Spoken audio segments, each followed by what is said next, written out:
Зона ЛЭП на пересечении улиц Чахкиева и Базоркина рядом с центральным рынком Назрани. Эту точку сотрудники МРСК «Ингушэнерго» проверяют одной из первых. Без соответствующего разрешения частным лицом здесь начато строительство прямо под линиями электропередач. Здесь у нас проходит линия напряжением 100-200 тысяч вольт.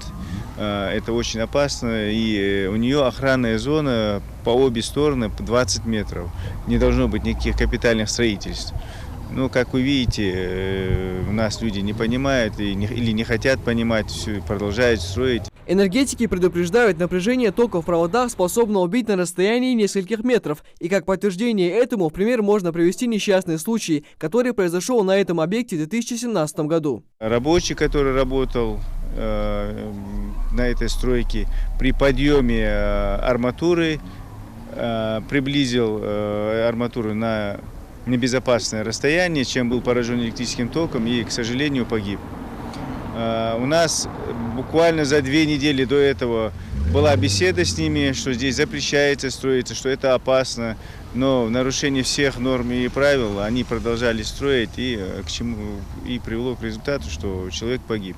И это далеко не единственный случай. Вот, к примеру, кадры с камеры видеонаблюдения, на которых год назад запечатлен несчастный случай, аналогичный первому. 2 работников подрядной организации во время проведения кровельных работ пострадали при соприкосновении с электрическими проводами. На помощь пострадавшим пришел коллега, который также получил удар током. Врачам удалось спасти только одного из пострадавших.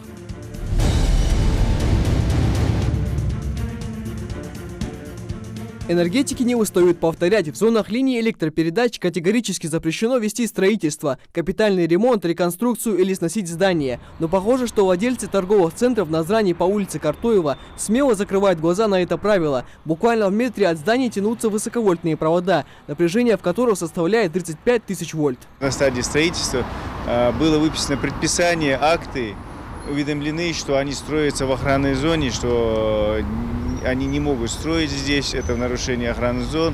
Были направлены официальные письма также и в Ростехнадзор по Республике Ингушетия, администрацию города Назрань, и администрация правительства, и ФСБ, МВД, все структуры, которые можно было сообщить, нам было сообщено и предупреждено, что они проводят строительство в нарушении охранной зоны, что может повлечь за собой меры. Просто ограничить подачу электроэнергии к этим объектам согласно закону нельзя, поскольку высоковольтные линии являются транзитными и питают целые районы. В свою очередь, сотрудники МРСК «Ингушэнерго» регулярно выдают предписания нарушителям охранных зон ЛЭП, обращаются в вышестоящие инстанции и делают все возможное, чтобы впредь подобные несчастные случаи больше не повторялись. Энергетики предупреждают, если вы заметили нарушение границ охранных зон энергообъектов или повреждение электрооборудования, немедленно сообщите об этом на телефон горячей линии службы МРСК. И помните, ответственность и неукоснительное соблюдение правил электробезопасности поможет избежать фатальных последствий. Михаил Тангиев, Магомед Аскиев, Новости 24.